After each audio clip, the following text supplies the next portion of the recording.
नमस्कार, आप देख रहे हैं दर्श न्यूज। मैं हूं आपके साथ रितेश शर्मा। आरजेडी के राज्यसभा सांसद मनोज झा ने आरजेडी सुप्रीमो लालू यादव के उस बयान का बचाव किया है जिसमें उन्होंने महाकुंभ को लेकर के ये बयान दिया था बीते दिनों कि महाकुंभ जो है वो फालतू है और रेलवे मंत्री जो हैं उन पर जो है हमला बोला था और कहा था कि ये मिसमैनेजमेंट है, सारी जिम्मेदारी रेल मंत्री को लेनी चाहिए और इस्तीफा दे देना चाहिए। अब इस पर जो है आरजेडी के राज्यसभा सांसद मनोज झा ने प्रेस कॉन्फ्रेंस करके लालू यादव के उस बयान का तोड़ किया है और सफाई भी दी है और कहा है उनका मर्म आपने समझने की कोशिश की है क्या।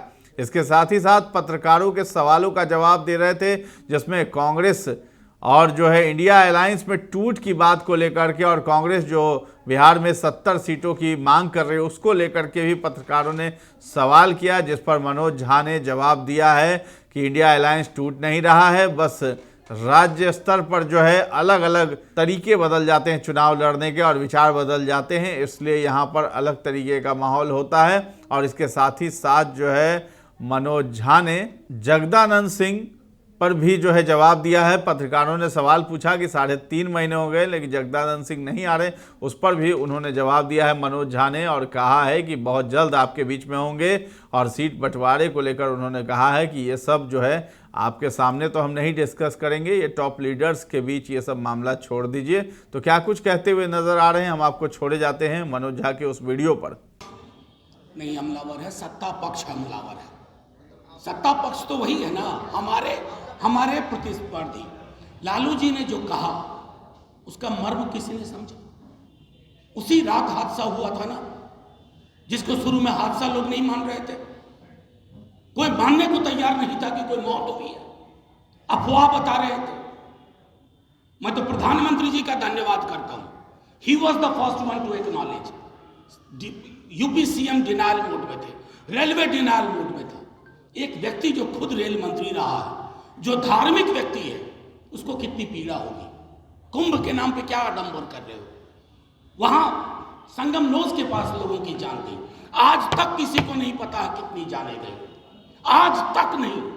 तुम डुबकी गिन रहे हो लोगों की, तुमको गिनती नहीं पता कौन मारा गया, कितने लोग मारे गए।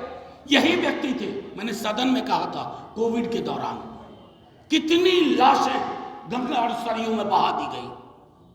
जिंदगी में डिग्निटी चाहिए, मौत में उससे ज्यादा डिग्निटी। एक आखिरी चीज, आखिरी चीज सुन लीजिए, उसके बाद कहिएगा।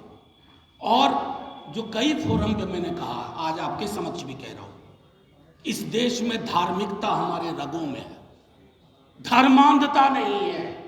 धार्मिकता और धर्मांधता का अंतर खत्म किया जा रहा है वोट के ठेकेदारों द्वारा। उसका कुंभ तो कल योगी जी नहीं होंगे तब भी होगा। ये जो ग्रह नक्षत्र सुपरस्टिशन, उसके संदर्भ में उन्होंने ये बात कही थी। अगर इतनी सी बात लोगों को समझ में नहीं आती तो भला हो कबीर चले गए दुनिया से, ये तो उनकी बात है। मान रहे हैं कि ग्रह नक्षत्र नहीं होते, ग्रह नक्षत्र का संयोग नहीं होता। अब जब एक बार हम पर अच्छा प्रभाव पड़ेगा तो आपसे आके मिल लेंगे। Thank you. आप नहीं, जय बापू जय संविधान तो पूरे देश में सबको करना चाहिए। अमित शाह जी को भी करना चाहिए। अंबेडकर नहीं बोलते फिर सदन में, थोड़ी शर्म होती, थोड़ी हया होती, सबको करना चाहिए। और कांग्रेस एक राष्ट्रीय पार्टी है, उनके अध्यक्ष अगर आ रहे हैं उस पर मैं क्या टिप्पणी करूं सिवाय वी वेलकम यू। नहीं, ये भी शब्दावली नहीं, इन शब्दावलियों से बाहर जाइए। वैसाखी वगैरह कुछ नहीं होता है। तब तो आप बोलेंगे कि मोदी जी वैसाखी पे है ना, मजबूत वैसाखी है दो, एक चंद्रबाबू नायडू जी की है, एक हमारे चाचा जी की है, नीतीश जी की है। तो वैसाखी ये पॉलिटिकल टर्म है।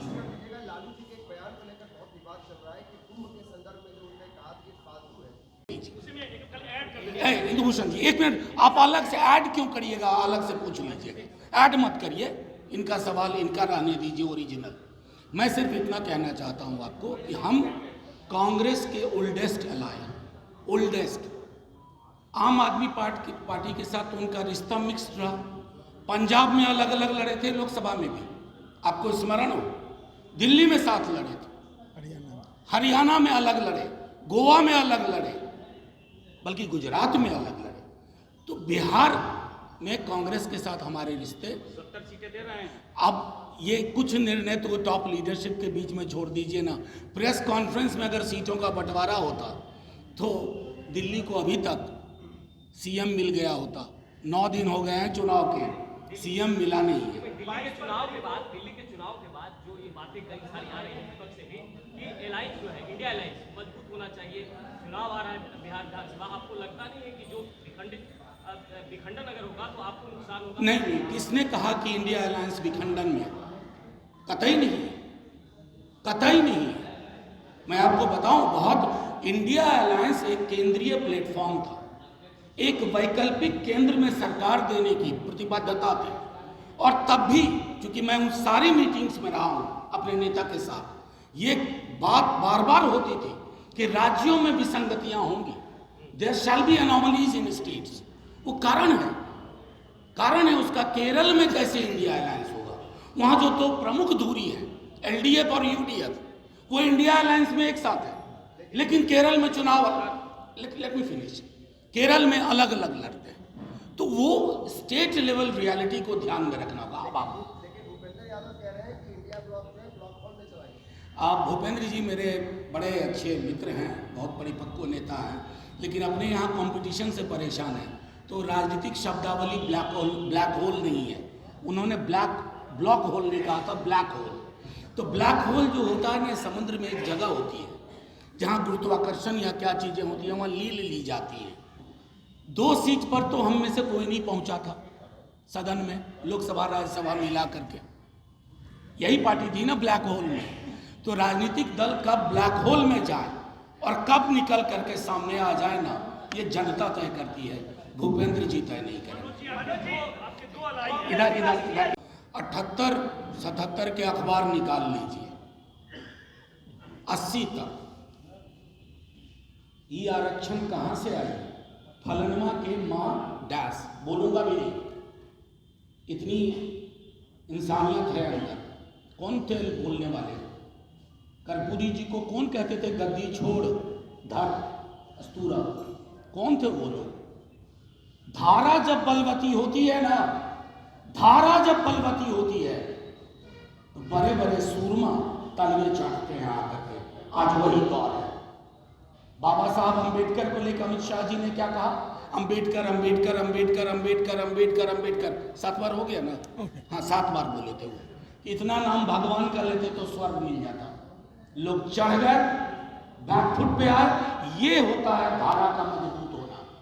उसी संदर्भ में तेजस्वी जी ने कहा, आज अगर मैं आपके समक्ष कहता हूं कर्पूरी जी के बाद लालू जी नहीं होते तो क्या आज की बीजेपी वो होती जो आज है? आप याद कीजिए 77 वाली बीजेपी को, 80 वाली बीजेपी को, क्या थी? जदयू का तो जन्म भी नहीं हुआ था। वो जो वर्चस्व का व्याकरण है ना, वो धारा तोड़ती है, और उस धारा के संदर्भ में तेजस्वी जी ने वो बात दी। वन बाय वन ले ले। नहीं देखिए, ये लगातार घूम,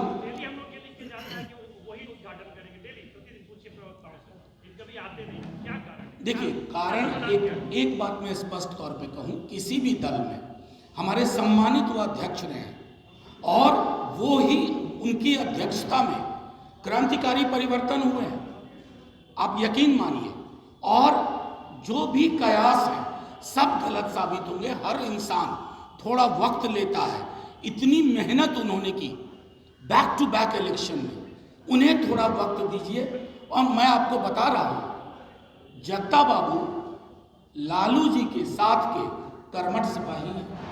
उन लोग किसी भी टिप्पणी कोई कर दे, एरा गहरा नथु गहरा किसी दल का, उससे वो हिलने वाले नहीं है। सब कुछ समुचित होगा। मैं फिर से दोहरा रहा हूं, हर इंसान थोड़ा वक्त चाहता है एकाकी तन्हाई का, ताकि वो सोच सके और फिर आगे आ सके। 3.5 महीने हो गए, कब तक आएंगे? ये सवाल तो एक व्यक्ति की ऑटोनॉमी को इतना तो वक्त देंगे कि वो निर्णय खुद लें। वो कहीं नहीं जा रहे हैं, उनके बगैर इस ऑफिस के इस दल की कल्पना बेमानी है। ये बात मैं आपको स्पष्ट तौर पे कहता हूँ। यानी कि वो निर्णय ले लेंगे कि वो अब नहीं रहेंगे क्योंकि आपका जो चुनाव होने वाला है। ये रूपेंद्र जी, मैंने जो बात कही उसमें महत्वपूर्ण ये है कि व्यक्ति को उसकी स्वायत्तता रहने दीजिए। तो हम लोग मान के चले कि खड़ाऊ रख के आप चुनाव लड़ेंगे, खड़ाऊ रख के उनका नाम रख के चुनाव नहीं भाई, वो हमारे बीच होंगे, थोड़ा और इंतजार कीजिए ना। नहीं, थोड़ा उस व्यक्ति की स्वायत्तता, भूषण जी मैं 2 बार बोल चुका हूं, एक व्यक्ति की स्वायत्तता का सम्मान नेताओं को भी करना चाहिए और पत्रकारों को भी करना चाहिए। एक सवाल और तेजस्वी आपने कहा था नहीं, घोषणा पत्र बेहद खूबसूरत, संतुलित, जैसा पिछली बार था वैसा आएगा। छोटी छोटी चीजें जरूर जोड़ी जाएंगी। जैसे कोई बात नहीं कर रहा है, डीपीएम, उनकी नौकरी खतरे में है मार्च में, उस पर मानव बल, बिजली विभाग, सांख्यिकी, लाइब्रेरियन, शिक्षा प्रेरक, बहुत सारी चीजें हैं, कंप्यूटर टीचर्स, स्पोर्ट्स टीचर्स, उसके अलावा पूरी व्यवस्था। तो घोषणा पत्र नहीं है, अभी तक की यात्रा के अनुभव के आधार पर जो चीजें उन्होंने कही हैं उसका एकत्रीकरण मैंने आपके समक्ष किया और उसके बाद आगे घोषणा पत्र संभवतः जैसे ही होगा हम लेके आएंगे। मनोज जी, एक सवाल है कि की कोशिश थी कि आप जो भी पूछना चाहें, जो भी सवाल आपको उद्वेलित कर रहे हों या राष्ट्रीय जनता दल का पक्ष जानना चाहते हो, उस पर खुल करके बातचीत होगी। आपके समक्ष आने का आज 2-3 मुख्य मकसद था। पहला मकसद ये था कि हमारे नेता प्रतिपक्ष तेजस्वी जी अपनी आखिरी चरण की, इस पूरे दौर के आखिरी चरण की यात्रा पे आज निकल रहे हैं, जिसमें मैं कोशिश करता हूँ, नहीं इसको बंद करो, मैं अब ये बेहतर है। तो नालंदा, नवादा और फिर पटना, तो इस चरण का समापन होगा जिसमें उन्होंने प्रत्यक्ष तौर पर सारे जिलों के पंचायत स्तर तक के जो हमारे कार्यकर्ता थे उनके साथ सीधे तौर पर संवाद, उनकी बातें सुनी, अपनी बातें उन्होंने बताई। बाकी अलग अलग हिस्सों में दल के लोग अलग अलग परिचर्चा में शामिल हो रहे हैं। एक चीज जो बिहार के सर्वेक्षण के मद्देनजर सबसे खौफनाक नजर आई थी, डरावनी, वो गरीबी का एक्सटेंट और उन परिवारों, तकरीबन करोड़ के आसपास ऐसे परिवार थे जिनको सबलीकरण की आवश्यकता थी, आर्थिक सबलीकरण की। आर्थिक सबलीकरण के मद्देनजर हवा में नहीं, एक ब्लूप्रिंट के आधार पर माई बहिन मान योजना के तहत 2500 रुपये प्रति माह चिन्हित करना, लक्षित करना एक उद्देश्य माना गया। हमारा मानना है कि बिहार जैसे राज्य में जिस योजना की घोषणा की है, उस राज्य में जिसको हम कहते हैं उपभोग, कंजम्पशन, अर्थव्यवस्था कंजम्पशन जनरेट करने से भी स्वचालित होती है, बेहतर होती है। उसके मद्देनजर उन्होंने इसकी घोषणा की है और ये घोषणा मैं समझता हूँ क्रांतिकारी बदलाव लाएगी कंजम्पशन पैटर्न में, और आर्थिक गतिविधियाँ जो मृतप्राय हैं, स्थिर हैं, उनमें भी तेजी आएगी। दूसरे, निम्न आय वर्ग को क्या कहें, मध्यम आय वर्ग भी बिजली की दरों से परेशान है, तो उसमें एक कटौती, अगर 200 यूनिट तक कोई शुल्क नहीं लग रहा है तो ये एक बड़ी आबादी को बड़ा रिलीफ है, इसका कमिटमेंट। तीसरा, उन्होंने इसी यात्रा के दौरान जो लगातार कहा और जिसको आप सब भली भांति महसूस करते हैं कि वृद्धावस्था पेंशन हो, विधवा पेंशन हो, दिव्यांग जन पेंशन हो, वो 400 रुपये है। 400 रुपये का अर्थ हुआ 13 रुपया 33 पैसा प्रतिदिन। 13 रुपया 33 पैसा, ये हास्यास्पद है, परेशान हाल करने वाला है। तो उसको 400 से चौगुना, लगभग राउंड फिगर 1500 रुपये। साथ ही उनकी पूरी कोशिश है एक टीम से बात कर रहे हैं। तेजस्वी जी लगातार विधि विशेषज्ञों से बात कर रहे हैं, जो हमें डोमिसाइल के लिए एक रास्ता दिखा। बिहार में रोजगार पर पहला हक तो स्थानीय निवासियों का होना चाहिए। उस डोमिसाइल को लेकर के, ताकि कोर्ट में बाद में खारिज ना हो, तो हम चाक चौबंद व्यवस्था लेके आना चाहते हैं। एक महत्वपूर्ण सेगमेंट है जिसके लिए भी चर्चा चल रही है, वो टीम से बात कर रहे हैं, एक ब्लूप्रिंट पे काम हो रहा है कि हमारे जो छात्र और युवा उस आय वर्ग के जो 3 परीक्षा का फॉर्म भरने के बाद चौथी के लिए कर्ज लेना पड़ता है। अगर कटिहार के बच्चे को चंपारण जाना है तो उधार लेना पड़ता है। उसको कैसे एक मुश्त चंद क्राइटेरिया के आधार पर रिलीफ दिया जाए, ताकि वो परीक्षा के प्रपत्र भर सके, छोटे मोटे ट्रैवल कर सके, और ये 1 टाइम 1 ईयर अगर इस तरह की कोई व्यवस्था जो विशेषज्ञों से बात चल रही है तो वो आपके समक्ष लेके आएंगे। महत्वपूर्ण ये है कि जैसा तेजस्वी जी ने भी कहा है कई अवसरों पर कि बिहार में हमारा राजनीतिक संघर्ष किसी दल से नहीं है, किसी व्यक्ति से नहीं है। हमारा संघर्ष बिहार की बेरोजगारी से।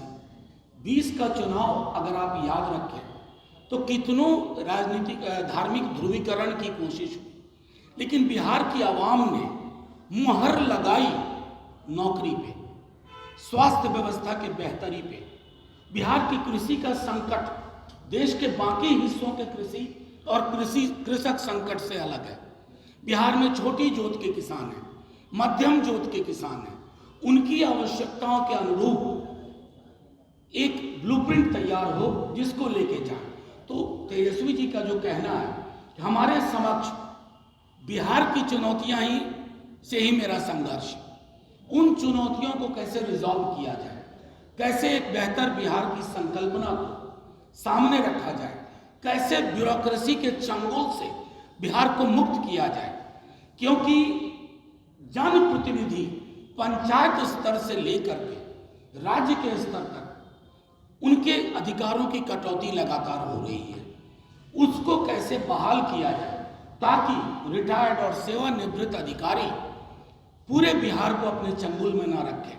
ये सारी चीजें पूरी यात्रा में लोगों के माध्यम से भी संदेश मिला, दाखिल खारिज को लेकर मिला, पूरे रेवेन्यू डिपार्टमेंट जिसकी वजह से हाहाकार मचा हुआ है आम आवाम में, वो सारे मुद्दे हैं।